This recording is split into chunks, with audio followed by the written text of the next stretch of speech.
All right, so I'm gonna give a warm introduction to a fascinating guy, Nate Lawrence.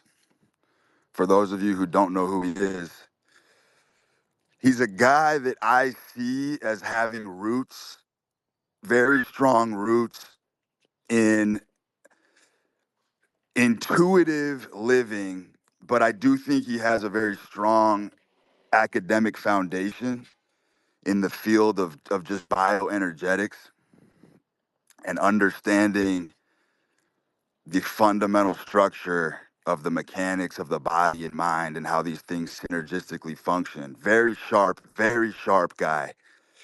And he caught my eye a couple months ago. And I think he's a perfect guest for the show because it's an intersection of a guy like me who's much more anecdotal in my approach because I'm just basically a mad scientist who everything I've discovered about health and life and vitality has just been through rigorous experimentation in the lab.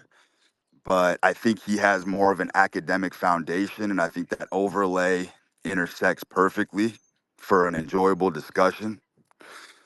So kick your feet up and sit back because this is basically going to be just like a conversation between me and him as if we're in our living room and you guys are just a fly on the wall.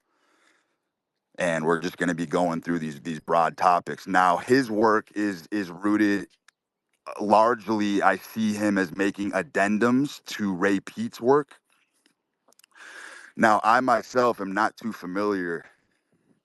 I have a very rudimentary understanding of Ray Peat and bioenergetics and what that stuff's all about. But as I just said, there's definitely some cross pollination between my ideas and just this overall overarching intersection. So, Nate, if you want to pop in, bro, and just introduce yourself. Yeah, bro. Appreciate it. We've been trying to do this for a little while, but I think I found you like end of 2022. Saw the Looks Max's video, and at first I just thought you were another like guru money Twitter type guy. I kind of wrote it off. Then I started seeing some more of your tweets, and I immediately just started seeing that there were parallels there, and I wrote a few threads about that, and after that got on a few spaces, and then just we hopped on a call a little bit ago. I think we ended up talking for like 5 hours, bro. It was crazy. I think it was one of the most profound calls that we hopped on because again, this whole picture is interconnected through this idea of energy, and I'm seeing it really from the lens of Ray's work, and it's again like you just said, the whole intuitive structure of it. It's just unbelievable. 100%. And that conversation that we had was not recorded, but we can just consider it part of the lost tapes. Yeah. It's somewhere in the fucking archives, but it's yeah, bro, 100%. And I just want to kind of springboard from there. And I just want to come off the jump and say that, I kind of have an axe to sharpen against some of these techniques, and maybe you can play devil's advocate, but here's what I see. I see a lot of these guys that are basically going all in on health maxing as essentially, I think adult children really gravitate to the idea of having a perfect portrait of health. And the reason I think that is I know a couple guys who have gone super hard into the PD stuff, and these guys are literally consuming mountains of sugar left and right. And they're almost in like a childlike, glazed over Willy Wonka style, like state of wonder and bemusement all the fucking time. And I think what I'm seeing is that people are using food and people are using supplements as a surrogate means of just getting the thrill of living life. And I think a lot of these people that are sitting at home and curating these perfect fucking diets have completely forgotten how to live. But more poignant, I think that they have lost the concept that the greater bio reward feedback system actually comes from achieving what you want in life. And that's more of a metaphysical, broader, unquantifiable concept. But the reality is, from my perspective, is that when you make a kill in life, whether that's a sale, whether that's picking up a girl, whether that's achieving anything that you want, I believe that life is very much largely a process of kill, heal, kill, heal, kill, heal. And I don't really see these guys that are absolutely in this childlike state of wonder that I told you about, because they're basically trying to recreate the euphoria of winning through food. And I think the holy grail is having a combination of both. 100%. Yeah, because there's something interesting. Like people always talk about the idea of like maximizing the metabolism. Of course, this is the big idea, but really the whole point of this is to move life forward. I think the idea of maximizing the youthful state is ultimately much more rational and mature than most people see it as. And it's kind of funny because you can definitely get in this kind of quelled down, not directed forward. But it's the same thing with the bodybuilders. It's the same thing with the ancestral primal crowd. It's almost like I see that as a form of self mutilation. That ancestral primal that we need to return, that we need to go back to this easy youth idea. It's, I think, a way to respond to a stressful environment and lower function. When really I see increasing your energy, increasing your metabolism, really is maximizing your ability to expand life. And really, that's like Ray Peat's thesis. His idea was energy and structure are interdependent at every level. So if you can see the energy flowing through a system, the things that you do in life, the things that you consume, the things that you're striving towards, you can kind of see it like a spiral upwards, almost like the building of a whole symphony. And that's kind of my whole big picture of it, because it's always needs to be directed forward. People kind of get caught in this idea that just having the food, having the dietary framework is the end. But like I see you get it perfectly, where that's just the instrument to you aren't the mission. The mission is the mission, and you use those to sharpen yourself, and it's never the end mean. Yeah, exactly. I think I've used the analogy in prior spaces that the sharpening the knife is just the means. And a lot of these motherfuckers are just spending their time sharpening the knife, but they never use the knife. Yeah, And exactly.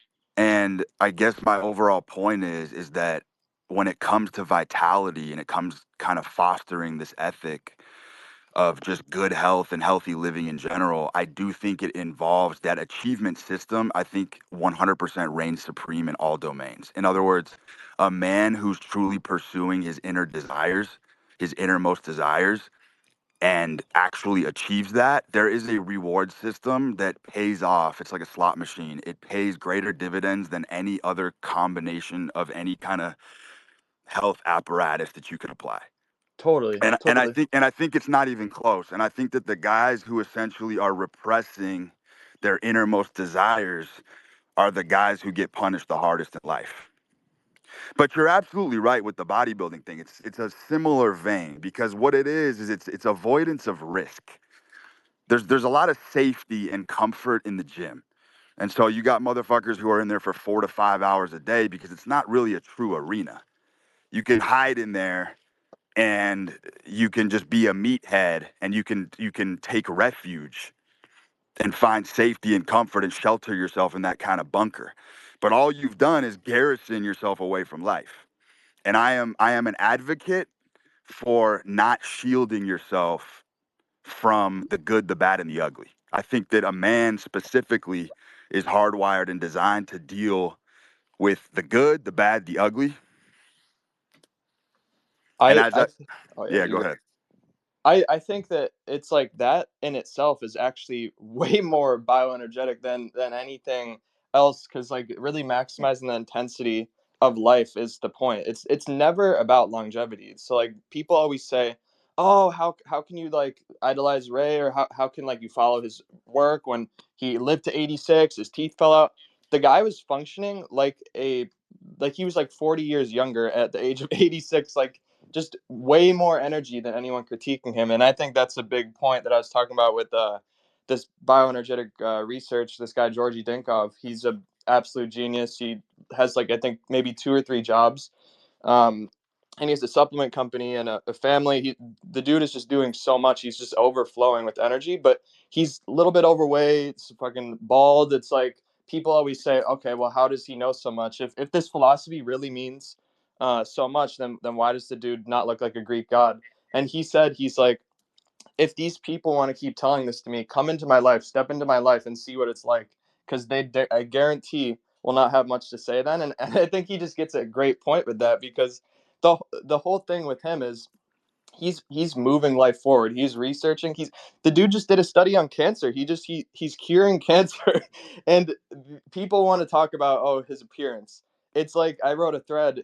This is the first thread that I did with you, and I connected it with Georgie. It's like, would you rather look good or get things done? Because it's two things in the modern environment, and it's a really big void that a lot of guys are not even understanding. This whole sharpening thing is not the end. Nah, it's not the end at all. It kind of goes back to my tweet that I want to draw from yesterday, which is an important one, which is that you there are I have a suspicion in my personal life that I have had drastic injuries and trauma to my body from hardcore living that I have absolutely zero clue has existed. I have a feeling that when I was Olympic lifting very heavy, I can almost guarantee I had some stress fractures in my hands. My feet have been completely fucking abused and annihilated. And because I was living true to my nature and because I was actually pursuing what I wanted in life, I have a feeling that there was like a layer of masking tape over those injuries. And I do think that illnesses, trauma, there are motherfuckers who 100% have cancer right now that have no idea and will probably go on to live 45 to 50 years and have zero fucking clue that there's actually cancer in their body because it's dormant, it's in remission, because they're just living life to the fullest. And I honestly think that asymptomatic life is the way to go. There's zero way to avoid trauma and illness in the body. There's zero No, way. not at all. No, And I've and and I've been asymptomatic, and you also see this at the highest levels of the game. I've seen guys like Allen Iverson in the NBA play through arduous playoff schedules with like broken fingers, broken thumbs. They tape it up and they're still shooting jumpers and still torching opponents. So like there's many examples of guys that are living at their maximum capacity that have severe injuries that they're able to work through just because of the mentality that they have. 100%. Yeah, and I think that's the whole point. Like, really, like Georgie said something like, he said, I don't think high metabolism makes you more, I don't think it makes you less resilient. I think it makes you more resilient to the stressors of life. Because really, the whole thing is just having the energy to not put up with bullshit and keep moving. Like that's ultimately the resistance thing.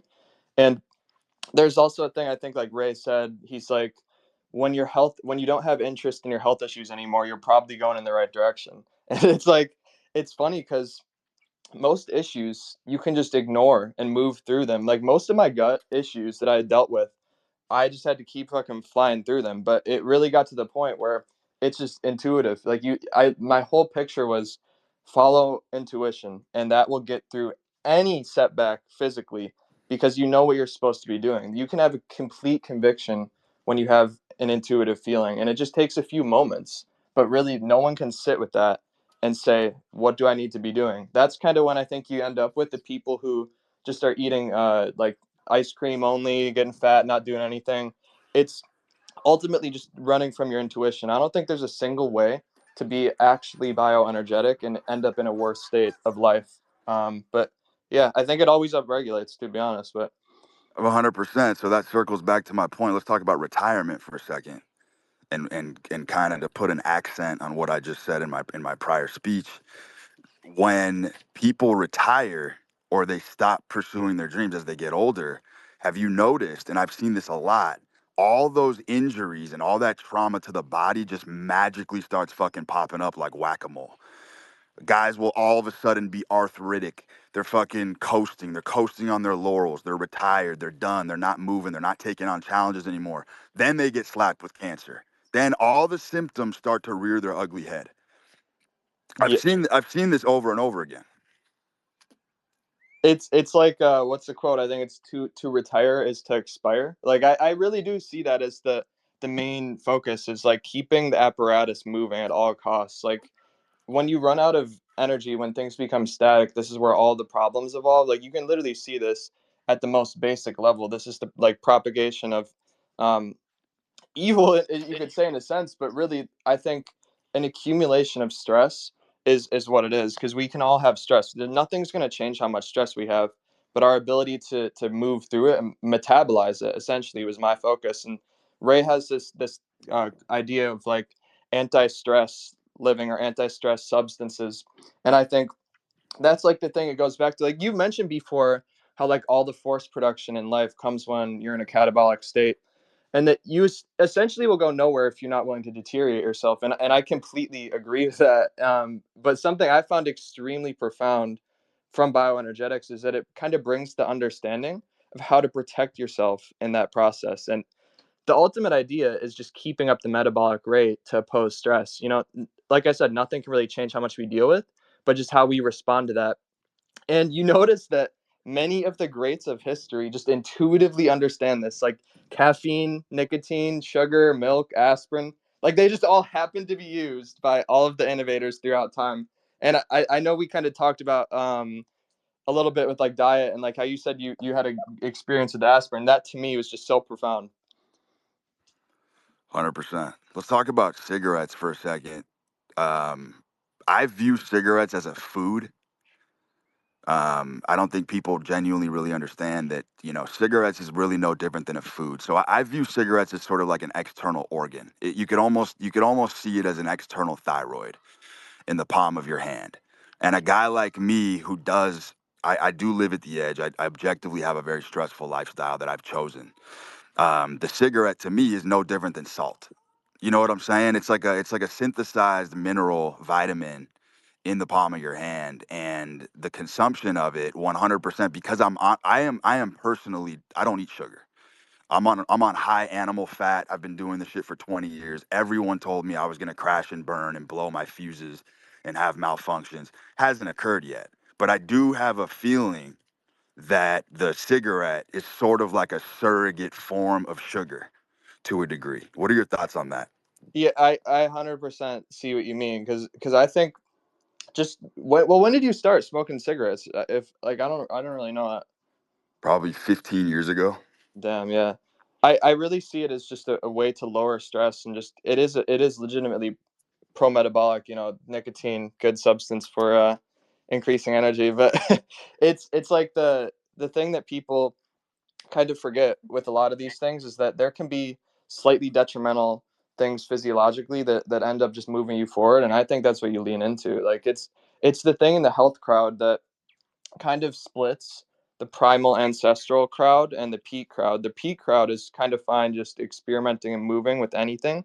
And I think that's why a lot of people are like, oh, look at these motherfuckers just eating sugar and just having milk. Like, I don't know how this is going to be good for, like, it's ultimately justified from like a person who came from health as like a like you said, kind of like that baby mentality of just like having drinking food, but really like to me, it's just a useful tool for accelerating life. Like I really see it in that lens, but it's kind of hard to get someone into that philosophy if they really don't have any reason to be there. Like I think a lot of guys will never really understand the bioenergetic framework, and it's not really even something you can teach someone. It's something that you just fall into. Like I think that's one of the last rites of passage, the one of health of coming to these ideas, because like you'll see guys like Paul Saladino, like he started as a carnivore and he 100% had issues from that. He talked about he had like electrolyte issues or other things like that, and then he started bringing in carbs. And the one thing with meat and carbs together is you're getting a excess of iron from combining them, because both of those synergize, and you can have iron toxicity from that. So it's like these things always need the context, and that's what Ray always looked at. So that's why he saw calcium in milk as a way to inhibit iron absorption. So if you're having like fruit with meat, consuming it with calcium, or consuming it with coffee, consuming it with these different things that can inhibit the negative properties of it. And also gelatin. Like we used to eat nose to tail, and we would be getting like around half of that protein coming from gelatin instead of just muscle meat. So it's like these kind of things Ray put together throughout his work, and it's just a really powerful thing because I think I see it more in line with the ancestral thinking. I see it as like kind of a movement towards more life, and the primal idea I think is useful, but really it's turning back to lower function. When I really think ordering and becoming higher in your energy and structure is the ultimate idea. That's I think the big focus that you have too with just evolving life and getting to the extent where you're exceeding your potential that was on paper. Yeah, 100%. Let's talk about the adage, the sort of this old wives' tale wisdom about this concept that stress kills, because I see it as the opposite. I see that the people who have an easy, comfy life, especially in the later years, I see atrophy and I see immense bodily and spiritual deterioration. And I think that the ones who are commanding their stress and wielding the stress and choosing the stress are the ones who outlive everybody. So I see being in charge of your stress and taking on the challenge and taking stewardship over that. I see that as sort of the bulwark against aging. Completely. I think that's the whole picture ultimately, because like aging, I think is just the loss of function, for a calcification almost. Like I think aging is like a general slow process of calcification where you're losing function because the environment around you got too stressful, for you to keep moving, and ultimately keeping the metabolic rate up, keeping energy up is always the thing, and stimulating work and just having a mission, and these things, like having caffeine, having cigarettes, all of these things support that apparatus. It's pro metabolic ultimately, I see. 100%. So what do you think the panacea for stress is? Like, how do you see that picture I I think that besides there's food consumption? yeah, there's this stress researcher named Hans Selye. He was like in the early 1900s. Ray Peat talked a lot about him. He had this idea about stress called general adaptation syndrome. So essentially, it's when you receive, it's like an alarm, and then you go into resistance when your resources are maxed out, and really when you're in that state of resistance, you're always going to end up running out eventually if you don't have something to protect you or keep you moving forward. So it's like I think almost not perceiving something as a problem. Like I think you said this because I heard you talking about stress, is that stress is more like the problems perceived, not necessarily the problems you're dealing with. So like it's always the people who are static and just kind of sitting back without the energy that think that going into a stressful place is going to destroy them. Rather, you actually upregulate every time you jump into that. And you're the perfect example of that. Just going through that fatigued state, you're always going to upregulate when you have the mission. But there is 100% when you're not being directed towards something, you will 100% run out. So it's always important, in my opinion, to just understand this idea of intuition where you're being guided by higher forces. I essentially see that as our connection to the divine. And really, if you really think about it, intuition is what moves life forward. Any reasoning in life always comes downstream of intuition. All of the generators, all the thinkers, all the innovators, all of them are driven by intuition and things that were not true at one point. There's always something in generation that just overcomes anything in the environment, I think. Yeah, 100%. And those with those avant-garde ideas are considered the heretics of our time. And I think I've remarked on this in the past. I said that heretics always get vindicated in the end. Yeah, It might be 10 years down the line, but like a lot of the ideas that I'm even whipping up and spinning are 100% going to be fucking time tested a decade from now. And, 100%. and I'm aware of that. It seems like heresy now, but give it a fucking decade and these are going to be stone cold truths. Well, like you look at like I've brought up William Blake before. William Blake, he and Nietzsche too. Actually, I think they're kind of in a similar vein. They both were only successful really after their time, and it's funny because it's kind of the similar thing with Ray Peat. After he passed, that's really when he started becoming something with his philosophy. And he always like, there's something about it where you exist outside of time, or you exist further down the line when you're really innovating something. And it's often that you're not going to have any people understand it in your lifetime, I think. Like, I really see it though culminating in this idea of like process philosophy. I think I might have brought that up to you, but process philosophy, it's really just the flow of energy philosophy.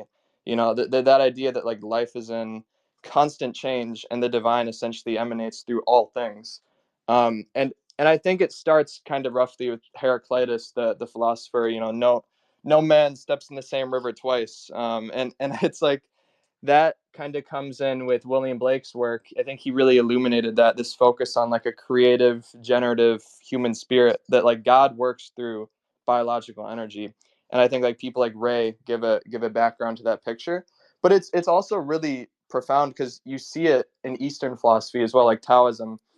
Like you see it kind of expressed in that light. But ultimately, like bioenergetics kind of bridges the gap between like a Christian ethic. Like William Blake was a Christian, but he kind of flew in the face of a lot of Christian practices, and he saw the imagination as the divine. And like that to me is this idea that time is not really something that means anything for innovation. Like innovation exists outside of time. So that's really why I think things that are being expressed in our lifetime are really kind of further down the line and coming from the past. You know, it's really, you plant a seed with a really good idea. That's I think ultimately the best ideas are planted, and they take a while to propagate.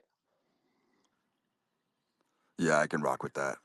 I think my standpoint on this is that I think the pipeline to God actually stems from the gut. So I think the plumbing system starts from actually the actual gut itself. And I think that when people have eldritch or otherworldly perceptions, like any kind of perfunctory perception of the world, things that seem metaphysical, experiences that seem spiritual or outer body, are all emanating from the intuition in the gut. And it's very easy in my eyes to mistake that as something divine, but I would say it's the closest thing to divinity. In other words, it's there has to be and here's the interesting paradox to this. The guys that I see with the best intuition in general seem to have massive ruptures and problems with their gut health in the first place. Like it's never an immaculate perfect vacuum. No, not at all. And that's the crazy thing too. Like you look throughout history at all people who are just really innovators, and Ray, Wrecked. William Blake, all of these guys just having issues with their gut. And that's I think the thing to connect them to the source. Like greatness emerges out of sickness. I really see it like that. And like I think Nietzsche talked about that, but really it's profound because it's called a gut feeling for a reason, you know. And I think you can only get in contact with that from being afflicted with that sort of sickness to it, you know. Exactly, because then it creates the overcompensatory landscape in order to push back. And so it's like without that deficit, without that burden, there's really no motivation or reason to strive. You know what I'm saying? Like one of my central tenets has always been, as a man, you don't want to heal to 100% health. You don't want to fucking heal from all your trauma and all your pain that you've gone through in your life. You don't want to do enough self-help work to where you are a fully to where you've basically ratified that, because what happens is you then take away your drive and motivation to make anything of this world. You know what I mean? And one of the metaphors that I used is I said that a man, and I use heartbreak in a much more broad scope. When I talk about heartbreak, I'm not even talking about heartbreak from a woman. I'm talking about there are plenty of men who have pursued a dream, a catastrophic fucking towering fucking dream in life, and they have not made it. They failed. And maybe that broke their heart. And the fact that you can walk around with that wound makes you a much more powerful creature. But if you took away the wound and you healed it completely, you now don't have that negative force of energy to push off from. 100%. 100%. I think like God or divinity is really the idea that like there are these mechanisms of decay and decline that have been placed in to kind of return someone towards this higher level of energy, this higher divinity. You know, I ultimately see it in that lens. I think there's a lot of it that's unnatural, 100%. The environment's deteriorating completely, but really, that is the return to this higher God. You know, that I really see it in that. 100%. Now, let's change tunes for a second. I am of the belief that the human body is perfectly suited for the modern environment. I truly believe that.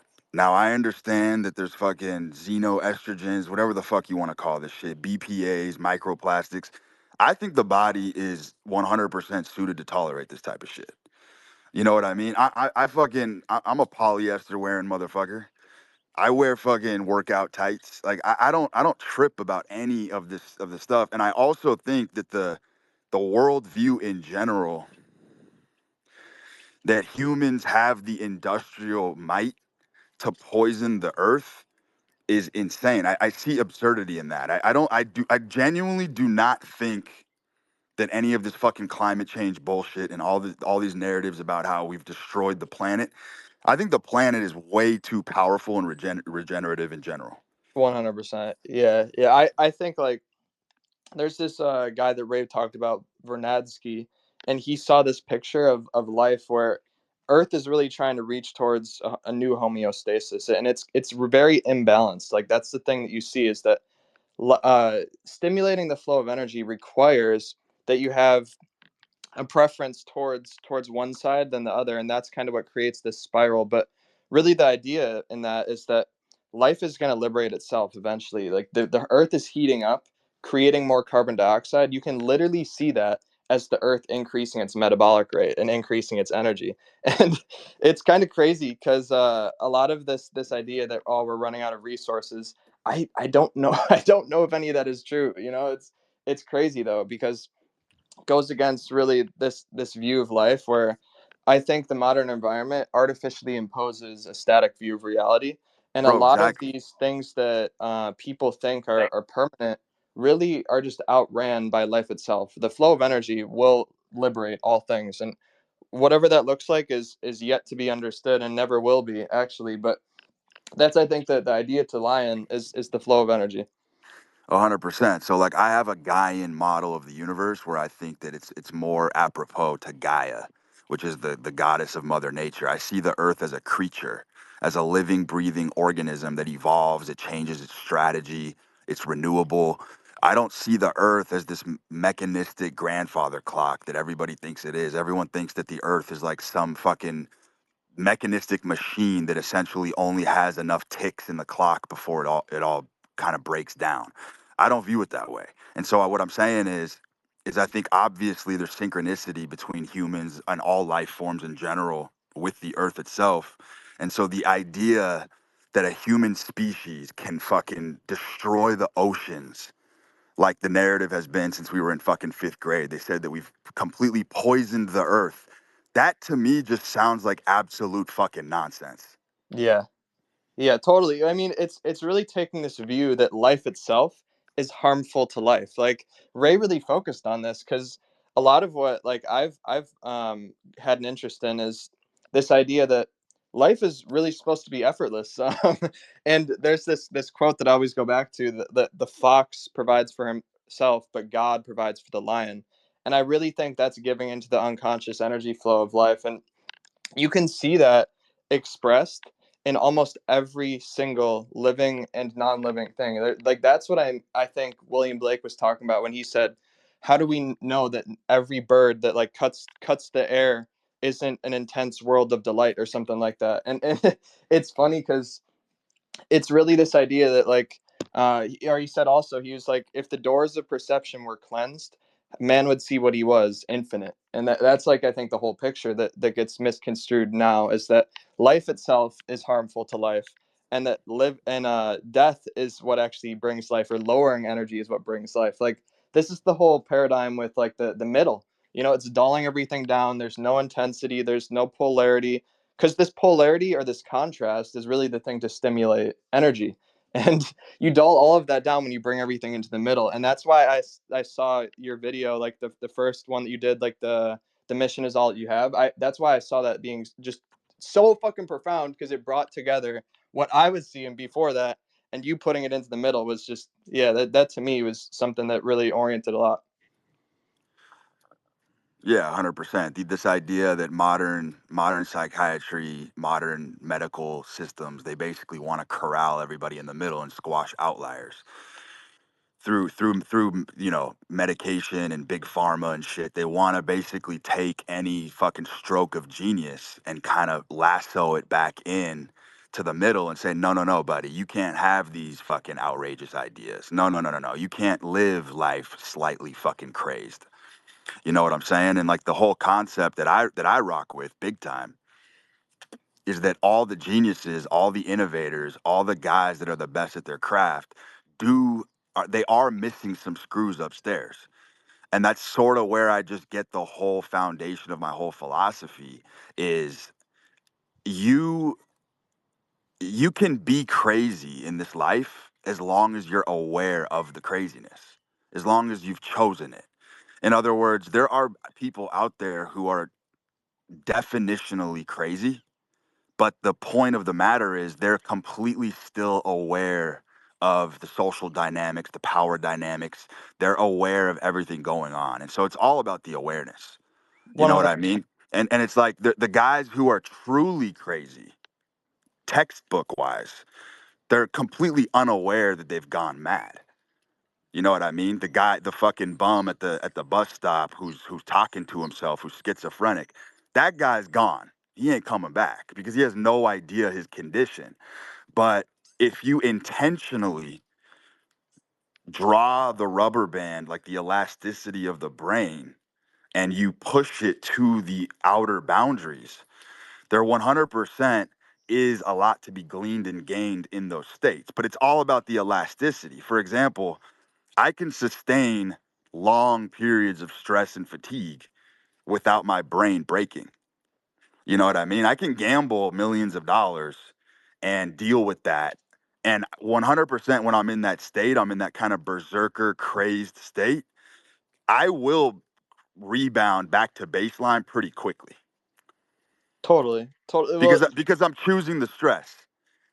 yeah. You know what? I was thinking, like, there's something in that of pulling back the resistance or pulling back the band. I really think it goes back to like working in ebbs and flows and run and gun, which is completely your style. And I think it's because it minimizes an event to such a small window that the intensity is so magnified, and it's ultimately anti-middle. Because you see this like slow delayed release versus these jumps and falls. That is what really gets you up the ladder. And it's it's like this whole thing is missed, that you can rationally be absurd. Like that's I think, like, there's a real coherence to a lot of this. Like, I think that something is interesting because, like, you talked about earlier, just kind of this idea of guys kind of leaning into this idea of energy as like a kind of cop out to follow like a youthful spirit. I tend to think that maximizing the youthful state is the entire idea of what you talk about. And the reason is because it goes back to energy flow. The high energy flow is the youthful spirit, the creative generative spirit. They're ultimately more intelligent, more rational than the fucking mature guy. The mature guy is completely static, completely calcified in his mind, stuck in his ways. And I think Exactly. there's not anything admirable about that. There's this whole talk of like, So yeah, yeah, that you can go. let me interrupt you. That's a great point. There's a lot of renditions in history. A lot of philosophers have sort of used colorful metaphors to explain this. I actually think there's a quote from Heraclitus that said that the universe is a child at play with colored balls. Hmm. And there is a lot of childish metaphor that have been brought to the table to sort of explain a lot of these dynamics. I agree with you. But it's interesting to me because I think the whole idea of adulting, being an adult, is very much a social construct. And the ones who partake in it the most, the ones who are obsessed with maturation and being a quote unquote adult, I find that they have the most stultified energy. Have you noticed this? Like, have you noticed that what basically the school system does is it grooms you to be an adult, the archetypal adult. And Completely. and the social construct of an adult is very fascinating to me because objectively, what I've seen, the guys who make the most gains and reap the most rewards in life are generally pretty irresponsible.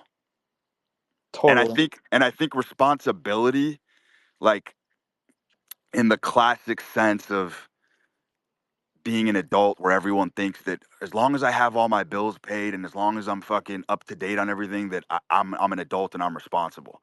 I don't see it in that lens whatsoever. Do No. you? Not at all. Well, here's the thing. I think it's like we talk about aging.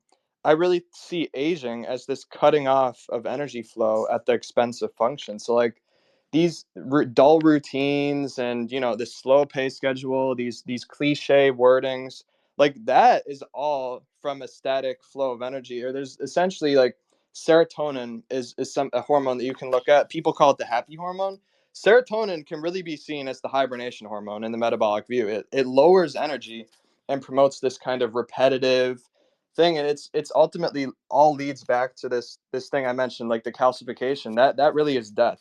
Is when your when your energy flow is cut off because the environment is too stressful. That's really, I think, where you see the maturity and the adulting coming about. Like William Blake said something about like avoiding dull minds, and I really think he was talking about serotonin, and just this construct that any cliches, any repetitive nature is ultimately probably degenerating structurally for the organism, and you can kind of see it in nature too. Like it's cancer metabolism is ultimately this primitive form of metabolism where you're using glucose and wasting it away into lactic acid instead of going through these more complex apparatuses to generate more carbon dioxide and more ATP. Like carbon dioxide is one of the things you can look at as like a flow promoter. And ultimately, I do think it all goes back to the metabolism of energy, the oxidation of energy. Um, but yeah, it's like all of the stressful things in life kind of promote this primitive form of metabolism that lowers energy flow, that essentially takes away and de-evolves higher function. Like you can see it with digestion, probably the number one. And look at the issues that we're facing today. Look at all the issues that people are dealing with. Everybody has low level gut issues and does not even know that they are deteriorating structurally. People who dealt with issues in the past used to be elderly, bro. And these issues are seen younger and younger. All of the mental faculties are gone. So many Zoomers, bro, that just cannot function. I really do think it comes back to this idea that just there's not enough energy, not enough stimulation. This whole thing that like kids are overstimulated is 100% true, but it's really stimulation from the wrong things that are exciting Mm-hmm. and not providing resources back. Social media, I actually Exactly. think that spending more time on social media is probably good for young people when they have proper nutrition and other stimulation in life. Like I spend probably I can't even tell you how much I spend on my phone, but it's just increased and my health has gotten better. But that's only because I have this understanding that supplying reserves is what allows the mental state to be in a good place to really assimilate everything that you're experiencing. That's the whole picture that's missed. And I don't even know if there's a way to bring it to light. And I think it's probably always going to remain obscure. But I think it's gonna really guide life. And it's really crazy to think about. Yeah, I'm glad you brought that up. So when I came out with this idea of leaning into your nature and leaning into your edge, I had some morons try to get cute with the concept, and someone in jest made a comment, some kind of reproach where they were like, "Oh, does that mean?" Because I was basically saying, look, if you can't stop smoking, one of the strategies to quit is to overdo it and take it to the end ranges where you're Yeah. just hardcore Gatling gunning cigs to the point where you are absolutely sickened and disgusted by it. And by proxy, you'll have a desire to stop. That is actually a true way to do it. Like if there is something that you can't stop, if you do it enough and you overload it so crazily, you will be mortified and there will be a period of time where you'll just have absentia from it. So someone was like, "Oh, so are you saying that if I have a porn addiction, I should just keep shucking my corn all day? Like, should I just keep fucking stroking myself all fucking day and watching porn?" And it dawned on me when the idiot made that comment. I was like, this guy's a fucking retard. Because here's the point. It goes back to what you just said. There's zero upside to watching porn. There's no reward. There actually is not really a fucking reward. The cigarette smoking, though, is an entirely different fucking ballgame. We just discussed that SIGs can lead to innovation and extra creativity and shit like that. It's all about what you're fucking choosing. There's zero fucking upside to porn. None. In fact, I would argue the opposite. The chimpanzee brain gets fooled and tricked into believing that you are at the bottom of the troop, right? Because we know as primates, especially chimps, humans, we all live in sort of a social hierarchy. And when you watch porn, what you're essentially telling the chimpanzee brain in your subconscious is that you are so undesirable, that you are at the bottom of the totem pole and you are invisible and you are unwanted and you are a rejected specimen. And that has biological consequences. I don't give a fuck what anybody says. That type of unconscious imagery and messaging is extremely fucking destructive to the biome. Exactly. Yeah, and here's the thing that is super interesting to me is that I've noticed like any addiction is therapeutic to a degree. So the way that I see it, addiction is in like this bioenergetic view. Danny, Roddy, and Ray, Pete, and Georgie Dinkov, they've talked about this. Is like there's a real biological craving for something that you're addicted to, whether that's smoking, whether it's porn, whatever it is, you're getting something from that. But it's to the point where it's not actually supporting your energy and function. It's like the modern environment puts in all of these things that are going to play to your senses that actually deplete energy rather than generate energy. And that's, I think, the whole thing of the reversal of nature that people talk about or whatever. Like you brought up like the polyester and xenoestrogens. I think like only when you're resistant is that something, or only when you're resilient is that something that a person can kind of not give a fuck about, because really like in a low energy state people don't even realize how much they're deteriorating just by eating like a few meals of McDonald's, bro. Like it's just that to me is the thing. Like you shouldn't be like our default food or our default craving should always be one of a generation of health, and that I think is something completely missed. Like when you have this bioenergetic understanding, you can follow every single craving, and you actually should not. You should not reject a single craving because there's a real biological mechanism for that, and that there's something in your organism telling you that it's going to lead you towards higher structure, but it's important to recognize which ones are pro-metabolic versus anti-metabolic. Like really, that's what it gets down to. 100%. 100%. I love gambling. I love it. And I don't think most people will ever go through life understanding that kind of relationship with a craft or an art. I The kind of love that I have for what I do is absolutely fucking otherworldly. And when you love something so much, it's extremely fucking painful.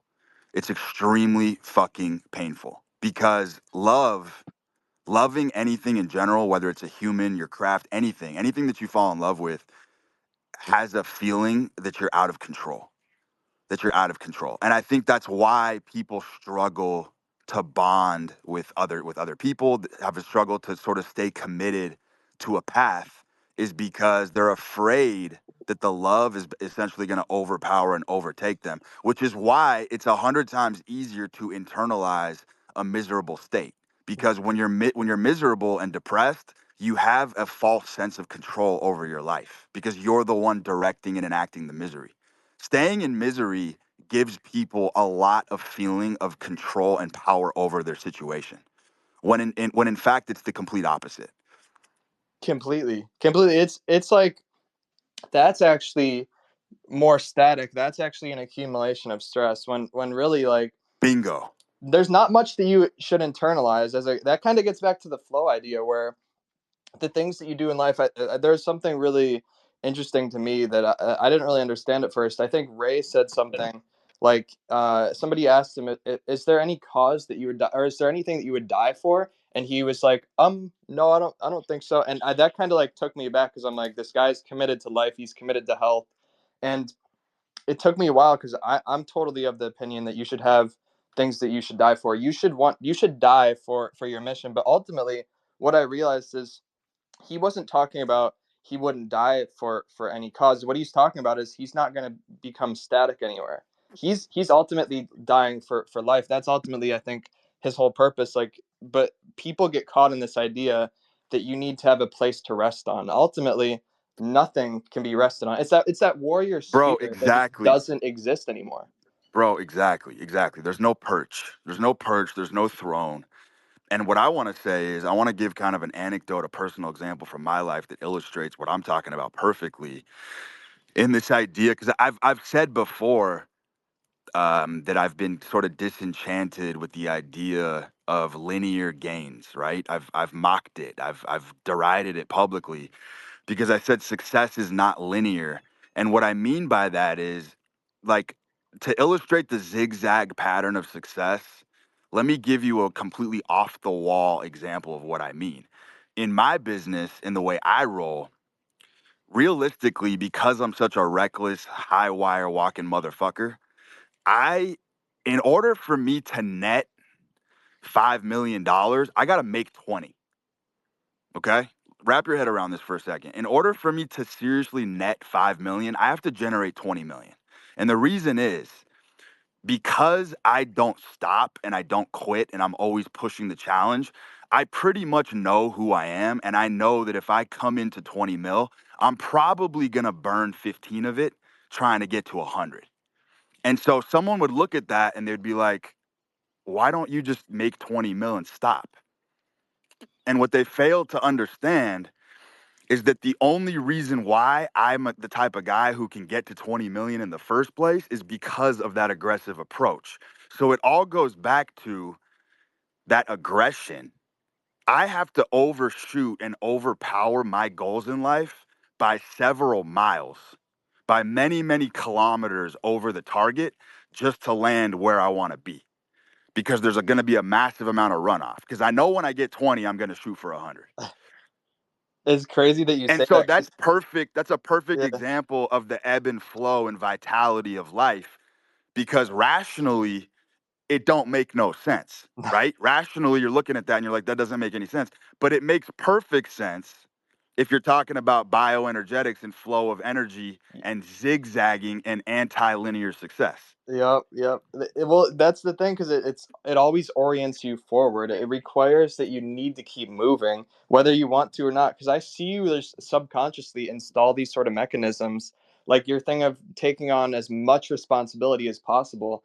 I totally see that as the thing to just keep movement, as the orienting picture. And like like I think I brought this up with you before, but it's like improvement makes straight roads, but the crooked roads without improvement are the roads of genius. But that's the thing that people completely miss, is like the optimization is the straight road. That's the one where you're rising really slowly, and ultimately you're not even producing enough energy to get anything special from that.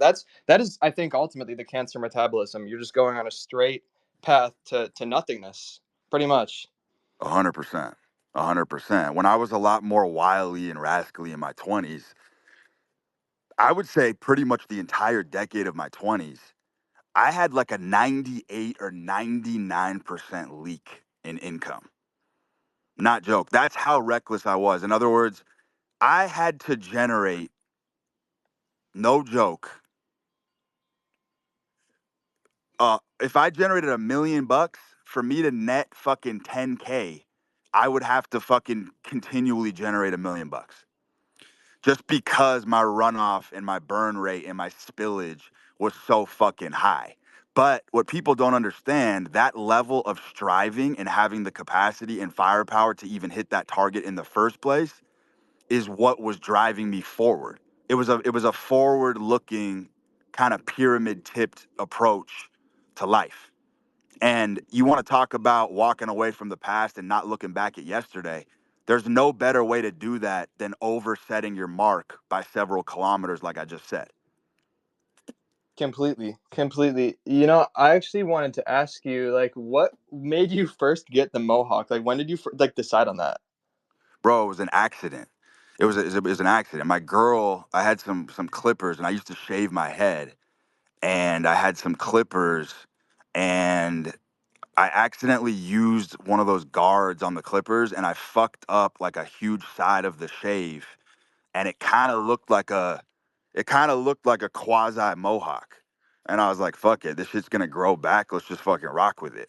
And so she ended up just kind of fucking tapering it and fucking and tempering it and making it look like a full mohawk because I fucked up the cut. And then I just ended up sticking with it.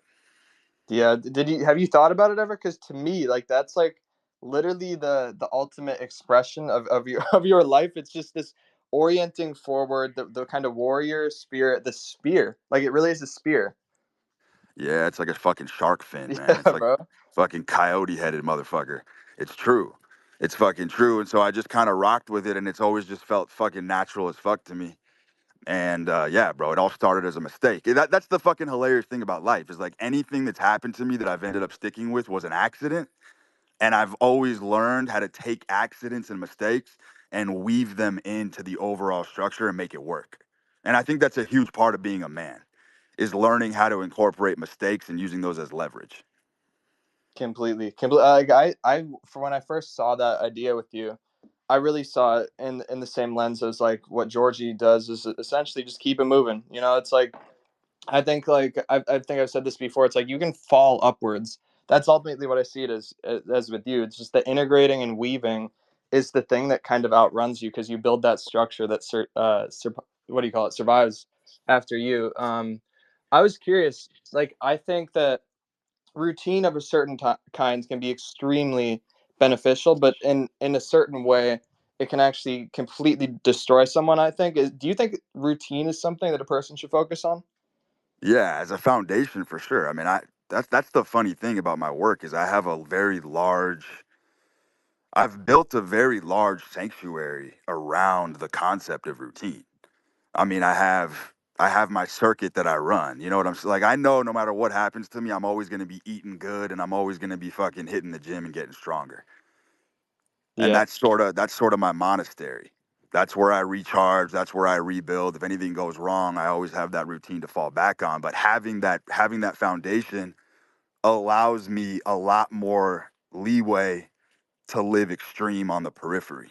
totally, totally, bro. I saw this like I brought up David Lynch to you. He has this sort of mindset on creativity where his day is so structured. He eats the exact same meal, exact same time. He counts the cigarettes that he smokes, and he has this really structured thing, but his work is extremely obscure and avant-garde, and it's like he described it as it's kind of making the structure to the point where the mental energy can go where it needs to go, and I totally see that. And it's like Rick Rubin talks about a similar idea, and to me it's like it's funny because you look at this idea that Ray has of energy and structure, and you can see it really as just maximizing your physical structure, either routine, either health, is all just giving you something to lie on to let the brain and consciousness and whatever it is to really go towards the feet, you know. 100%. I eat the same fucking boring meal every day for like 15, 20 years now. There's zero variance, zero deviance. Everyone's always asked me, they're like, how are you not bored just eating a fucking plate of meat and eggs for every fucking meal?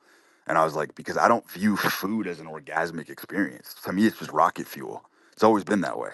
I eat, I eat to live. Most people live to eat. You know what I'm Yeah, saying? Like I eat for the fucking, so I can retaliate against life. So I can take that life force and retaliate. And it's funny to me because people were always like, bro, you scarf your food down in like 2 minutes. You're like, don't you ever enjoy a meal? And I'm like, not really. Like, show me anywhere in the wild, show me one example in the wild where a predator animal goes slow and fucking chews their food and really fucking savors it. Show me where that's a factual thing. You know what I'm saying? Like you put some fucking chicken hearts in a fucking dog bowl. You watch a Rottweiler go to town.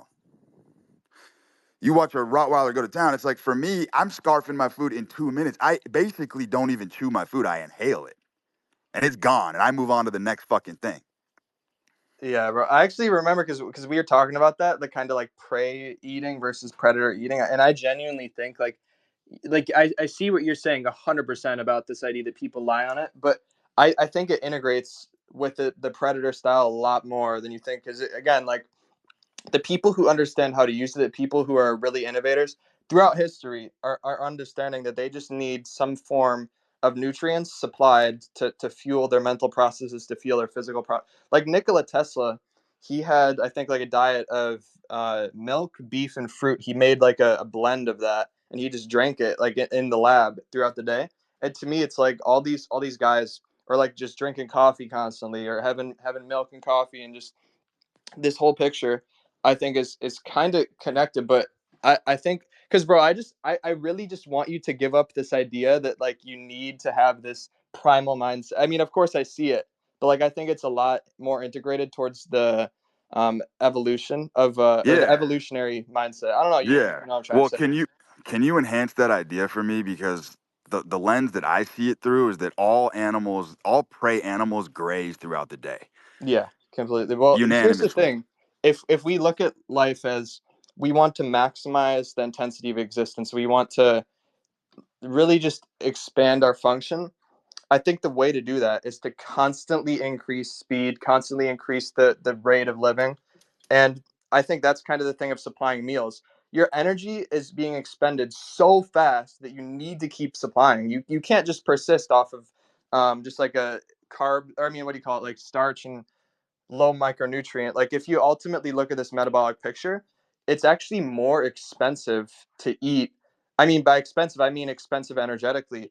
You eat food and it makes you hungrier. It's ultimately like I had a homie who wrote a article about this. It's like an aristocratic way of eating, that it makes you hungrier and you need to keep eating. It's like that to me is really the big picture. Like I think we look at like the prey mentality.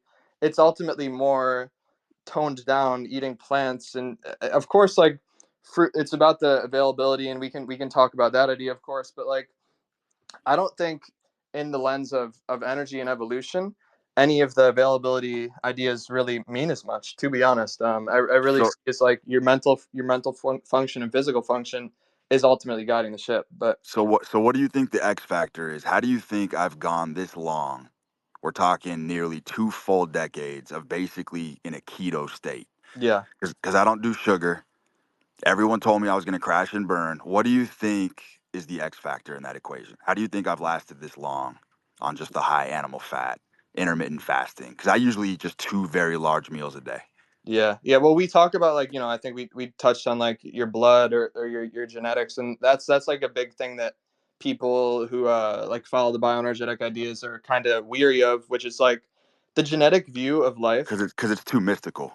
Well, yeah, and it gives like impression that everything in life is random and you have no control over it. When that's almost completely antithetical to this whole bioenergetic idea that like life is striving towards higher order. That's ultimately the whole point, is just striving towards structure, energy, and order. And Well, so we, so like you know how we talk about metaphors are 100% like implicit forms of reality. yeah, In yeah, other words, they describe reality better than reality itself.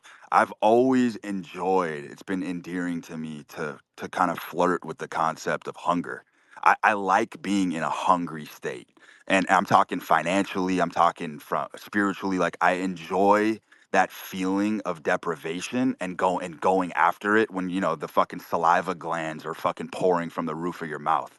Like I enjoy the intensity of feeling that fucking hunger and drive.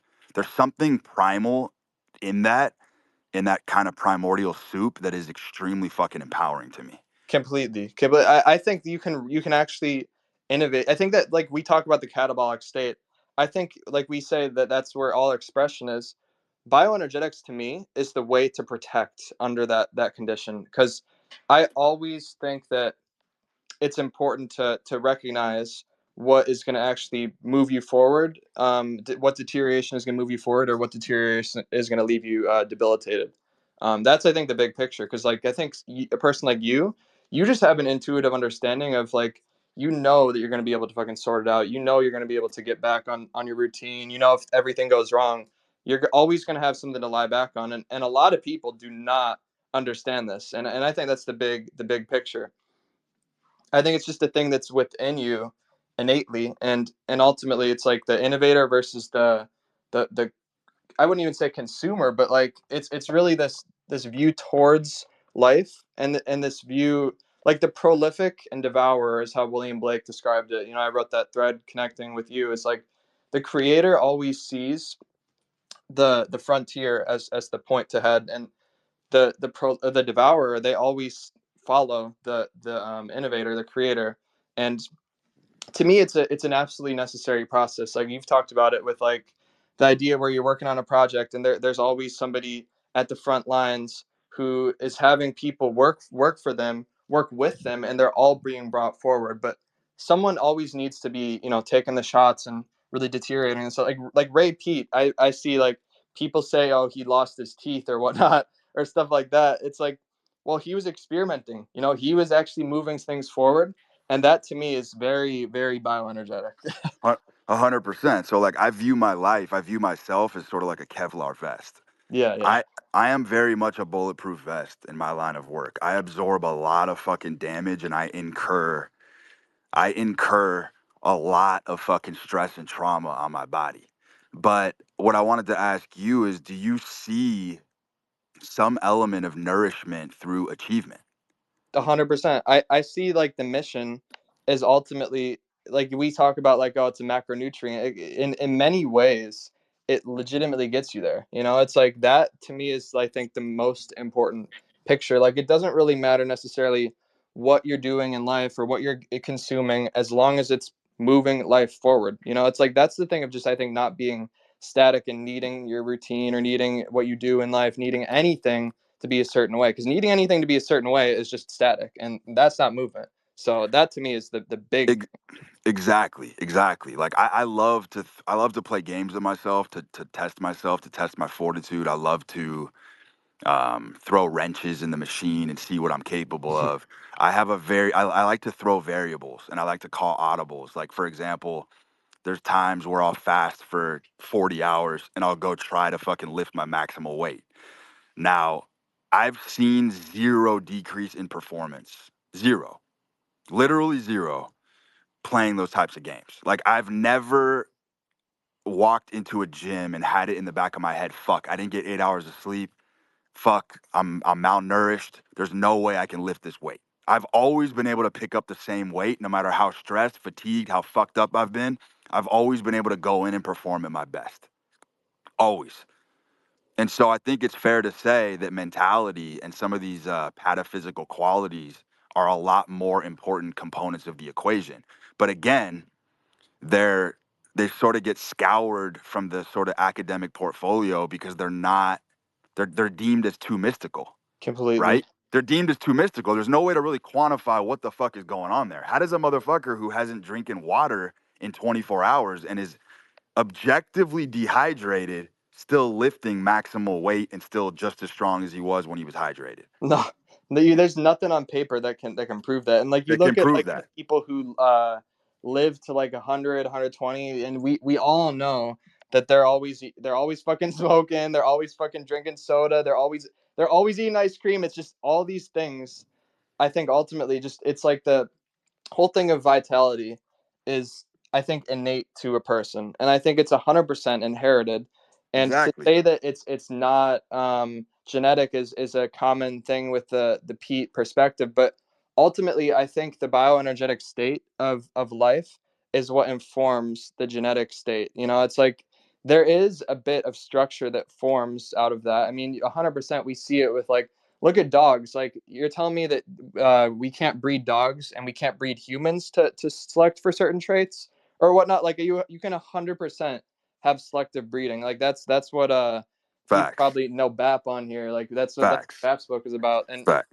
100%. I think 100%. that fills a lot of holes. But 100%. That's why my girl's 5'9", because yeah, I wanted guaranteed tall fucking sons. yeah, You know what yeah. I'm saying? Like I look at all that shit 100%. Um, so is it fair to say is it fair to say that if you stockpile and load up on a ton of health and winning attributes and you don't spend it and you don't use it, is it fair to say that that is an active form of deterioration? I think so. I mean, I think anything that's keeping you away from a euphoric state, which I think is ultimately when you're in movement, when you're in flow, is going to degenerate you. I mean, ultimately, like you see anyone who's at the top, anyone who's sustained any sort of wealth, and tries to get out of it. It's like the thing of retiring is expiring, like we talked about earlier. It's absolutely always going to topple over because you need the energy flowing through the system to maintain the structure. That's ultimately the whole picture. 100%. That's why I've always said you descend your way to the throne in life. Yep. Motherfuckers don't understand this. Like that you sometimes to succeed and get to the top, you go down. Down is the way up in a lot of cases. And people think that ascension, straight propulsion and ascension to the top is the way to go. And it's like, no, brother, like sometimes the way forward is actually down, not up. Yep. Which means that you're actually going in that deteriorized catabolic state and then you rebound from it. And it's just, dude, it's a push-pulley mechanism. Everything is yin and yang, which is why these health obsessed freaks, these health nuts that won't let themselves fucking get any microplastics, that are maxing the fuck on their health. I think those guys are objectively very fucking unhealthy after a certain point. Completely. And you notice actually is something I found really striking is that all of these health maxers, like not, I don't really know any that are like creative. Like I don't really know any who are like making Exactly. anything. They're kind of just like healthing out and not really changing. That to me is just like kind of the primitive life form. And I don't think that was ever the point. And I don't think it ever will be. And it's funny to me because like It's there's ingenious, isn't it? yeah. It's ingenious what they've done because they're trying to fool nature. And they're trying to essentially say, look, I don't even have to live. I don't have to put anything at stake. I don't have to take risks in life. If I just get the right molecules and curate the perfect nutritional profile, I can achieve what everyone's trying to achieve. And it's like that's exactly what I'm fucking talking about. That's not how it works. Like Totally. there actually does have to be a blood investment in some kind of project or artwork. That's what men are designed to do. Men are designed to create in the physical world. And you're 100% correct. These motherfuckers that are chopping papayas in the Caribbean, barefoot maxing and shit, I don't see them fucking really producing anything Yeah, no. or pushing themselves or spending their health and then regenerating. Because that's basically my model, right? I'm a healthy guy. I spend my health into the dirt. I deplete everything, and then I recharge and I deplete it again, and then I recharge and I deplete it again. It's the whole kill heal method. Yeah, and there's always a context, right? You know, because that's I think something that probably people have a hard time understanding is that you can't just fully extend yourself if you don't have any reason to. And I actually think you fill several voids that are like just really missing in modern society today, particularly like I think opposing stall tactics and risk avoidance and diffusion of personal responsibility. Like I think what you and I both ultimately see is that the modern environment is slow and it was made this way artificially on purpose to impair like the generation of more life. And this is the whole bioenergetic picture. Like the most destructive things are the ones that are, you know, just tolerable. You know, they don't get bad enough. And like you need to be left with no option. You know, that's really what I see because that's what happened to me just unconsciously. But like I think like when you have this thing where you find your edge, like it's not something you plan out, it's intuition. Like you just keep moving, and sometimes you need to risk it all to do that. And I think what we both focus on is keeping that spirit alive because again, sometimes it does not get bad enough, but you can kind of self-impose it. And I think that's what you really shine with is identifying how you can do that and where it's being blocked, you know. Exactly. It's like as a man in the modern world, the realm that we live in doesn't really offer these sort of gratuitous gauntlets anymore. So it's like as a man, you have to create your own quagmires and work your way out of them. You know what I mean? And that's what I'm talking about when I say taking on the biggest challenges and going into these labyrinths and navigating them successfully.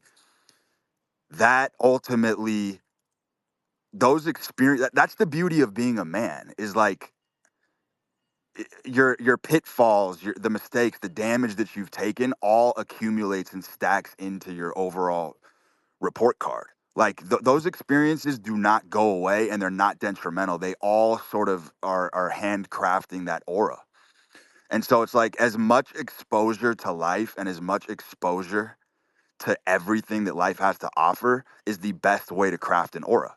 There's no way of gaming it. You can't fucking pretend to have a sturdy handshake.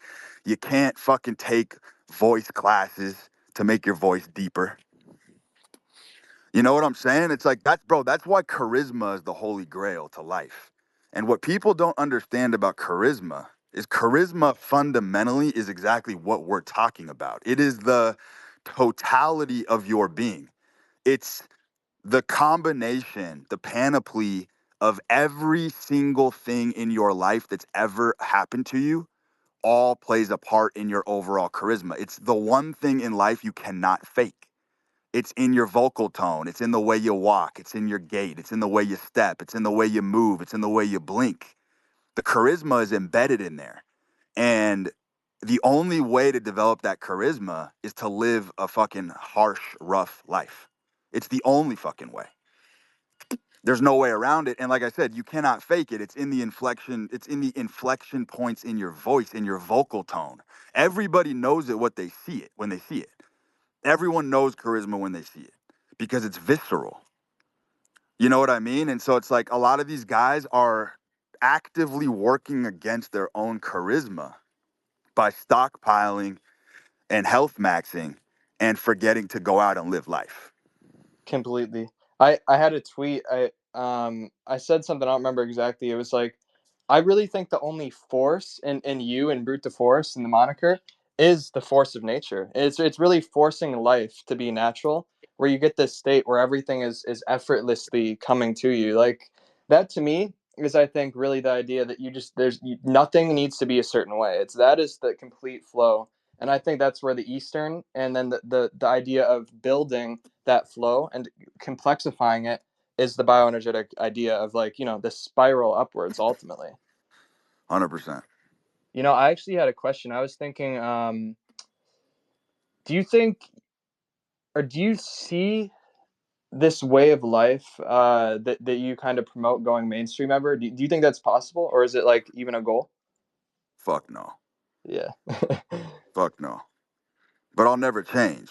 I'll never ever start to water down my message or dilute anything to get a certain reaction. I mean, look, ultimately, nothing I say is prescription. This is what motherfuckers don't understand, and I do want to reiterate this. My Twitter is an open diary to myself. I tweet to myself, I flesh out my thoughts in just an open forum. If people contribute or whatever or make addendums, fantastic. But I'm not here whatsoever to tell anybody how to fucking live. I'm here to share my experience, strength, and hope and wisdom. And if anybody gets anything out of it, fucking great. But other than that, I am not here to curate or fucking curate any kind of tribe or audience whatsoever. Yeah, completely. I think that's And the I will point of it I too. will never that's why I don't think I'll ever go mainstream because I'm never going to dilute my message. And I know my message is over the heads of most people because I'm really talking to the 1%.